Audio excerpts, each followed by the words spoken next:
You know when you wake up in the morning and you feel uninspired to work, like there's no kick, you feel drained, there's no inspiration, you crack your brains and no ideas come, but you still have work to do. And I realized that this is something that a lot of creatives go through.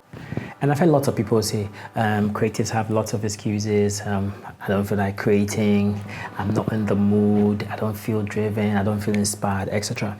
But I feel like as a creative, that's your job, and no matter what happens, no matter how you feel, you still need to create.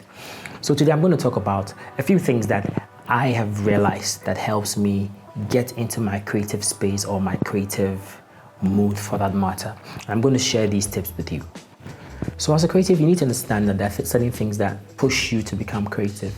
These things are not internal, they are external things. Example for me, when I smell coffee, I feel like, okay, it's time to be productive. I don't know how my brain picks that up or how my brain associated that to coffee, but it's something that happens to me.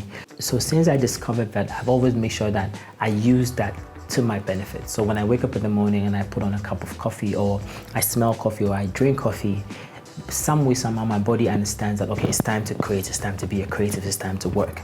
So this is one trigger that I have learned about myself, and I think every other creative should find out what your triggers are. What are the things that trigger you to get into the mood to create? Another one of my triggers is when I clean my workspace and my workspace is organized and I feel like, okay, it's time to put in some work, you know? And for me, that's what works. And I feel like every creative should look at yourself, discover what your creative triggers are. For some people, it may be listening to music. For some people, it may be reading something before you work. I'm sure people have all sorts of creative triggers, but you need to understand what your creative triggers are so you can use them to your advantage. Another thing I've noticed that works for me, and I'm sure it works for other creatives too, is to sort of like break down your task. For example, you need to shoot a video for a client.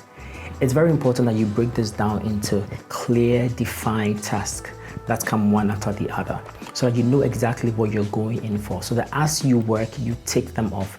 Just the idea of ticking these off your to-do list gives you a sense of accomplishment, and it keeps you focused on the target of finishing the project. There are several task managers out there. You can use a simple pen and a pencil, pen and a book, or you can use a reminder on your phone. Just create a list, a simple note reminder, or you can use Notion, or you can use Todoist, or any of these apps out there that really help.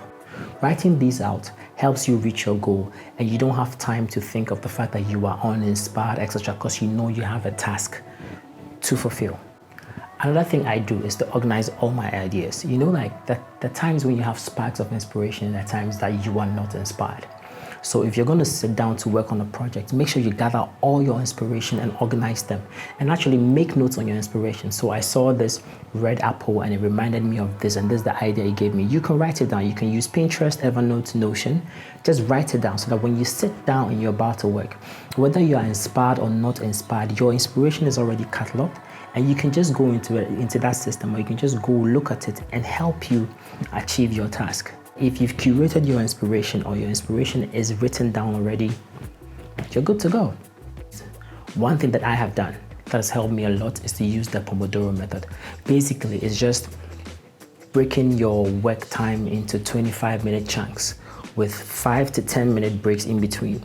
So then I know that even though I feel uninspired to work, I will not commit to working for 6 hours continuously. I'll probably do 25 minutes and then take a break, and then do another 25 minutes and then take another break. When you break it into smaller chunks, you feel like you're achieving something, and by the end of the day, you have your task done. Well, I feel like as creatives, sometimes we're too hard on ourselves, you know, like we don't reward ourselves. And I believe that if you're able to finish a task, reward yourself. You don't have to buy yourself a red Ferrari or buy yourself a house, but something small to reward yourself. Then what it does, it tells your brain that at the end of successfully finishing a task, there's some pleasure in it for me. And then you can mentally associate finishing a task with that little pleasure. Then your mind knows that if I finish this, there's something at the end of the tunnel for me. Some way, somehow, that will lure your mind and even you yourself into pushing yourself to finishing a project, or to be inspired to finish that project. The last but not the least is get some rest. When I was younger, I used to work for hours on end, and I thought that was the way to do it. But honestly, creatives need to get some rest. I mean, I know we're used to working for long hours because of the kind of work we do, but we need to be able to get some rest. Because the truth is, when you're working, you get to a dead end. Just take a rest. Go get some sleep. Sleep a full 8 hours. When you wake up, you realize that your mind is refreshed. And sometimes these tasks that you put in your head, or these tasks that are wandering or lurking in the back of your mind when you sleep, you wake up with a different understanding of these issues, and you are able to solve your problem. Well, being able to do this means that you would have planned your project way ahead of time, and you wouldn't wait for last minute, because if it's the last minute, you can't afford to get some sleep. So plan your project and get some rest, get some sleep, and that's very important. So thank you for sticking to the end of this video.